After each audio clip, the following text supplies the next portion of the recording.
leave your clothes, your boots, and your motorcycle.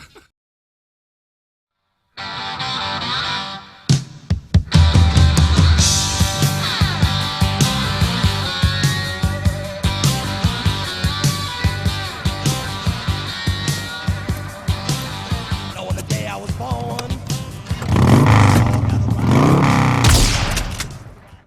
bad to the bone. I broke 1,000 hearts before I met you. I'll break 1,000 more, baby. Okay, I'm no Arnold Schwarzenegger, but I'm no Linford Christie either. Now the Kawasaki Vulcan S has got traits of both these characters. It's urban cruiser with a touch of sportiness.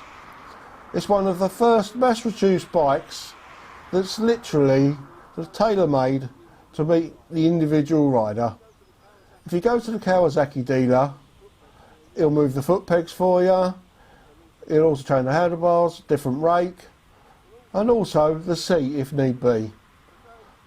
So going to the dealership now is almost like going to the tailor's.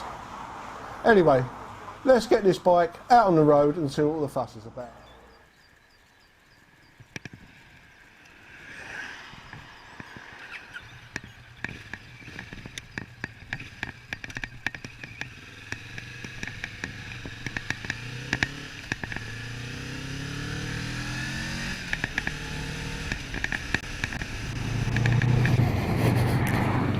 The Kawasaki Vulcan S.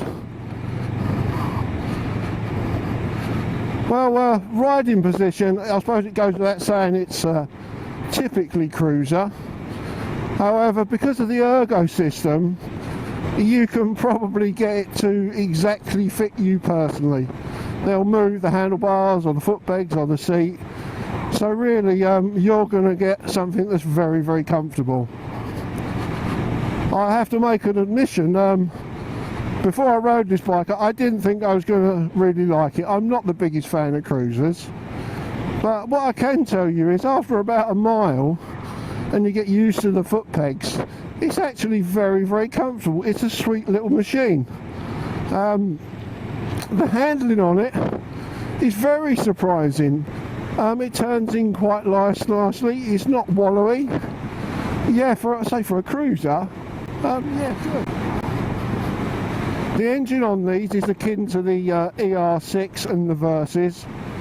Two-cylinder parallel twin, about 60 horsepower, 60 of them torque things as well. Slightly retuned for this bike, sort of 3,000, it starts to sing and even out, and it's quite sweet really. For the size of the engine, it's got quite a lot of torque, fairly effortless as well.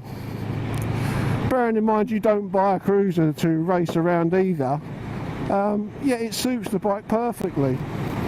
Ride quality, because you're on a cruiser and the low seat height, you sacrifice the rear swinging arm travel to a certain extent, so it is quite firm.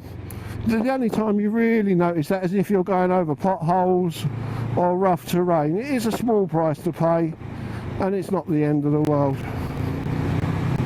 Now the brakes on this, you've got a single disc up front.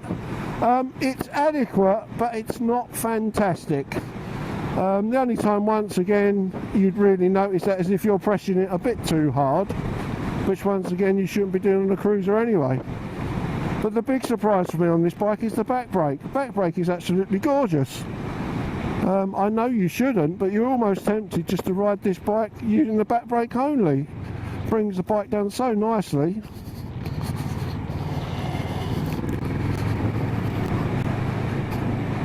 Along with the theme of tailor-making the bike to fit you personally, there's a wide array of accessories.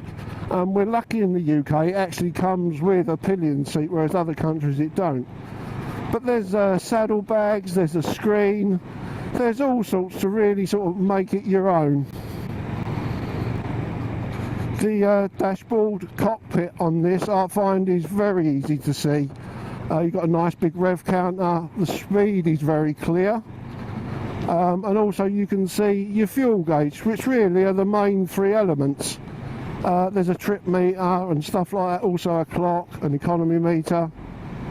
But bearing in mind the busyness of a lot of modern dashboards, I think this one's quite good.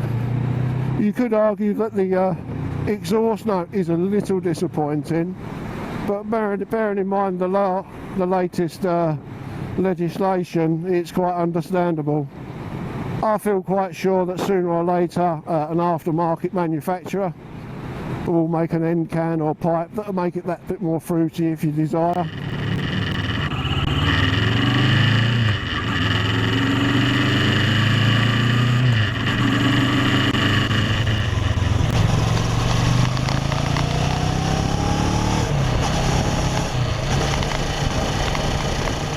As you might expect, give you excellent rear view. You can just about see your shoulders, but yeah, the view behind you is excellent. Because of the low centre of gravity on these bikes and the low seat height, it's quite a nice, easy bike to control at low speeds. If you're filtering in traffic or just creeping along, yeah, you'd find it quite comfortable and easy to do. I've only spent a few hours on this bike, but I could imagine you could quite easily spend it all day on it. Yeah, it'd be quite comfortable.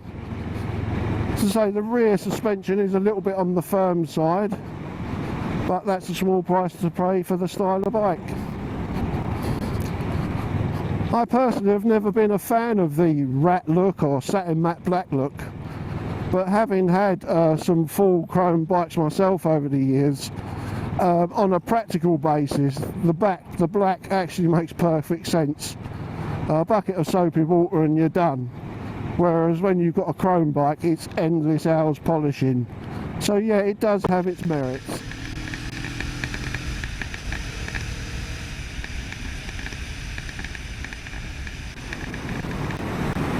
Sitting here at the national speed limit, there's no undue vibration. Yeah, impressive, very impressive. Oh, that lovely back brake is a dream, it really is. If you're a rider that prefers to use your back brake only, this really is the bike for you. Superb. So, the Kawasaki Vulcan S. I can think of so many people this bike could be suitable for. If you're young and have just passed your test, you can have it restricted so you can ride it. If you're returning to biking from a break, it would make an ideal bike to get back into it as well.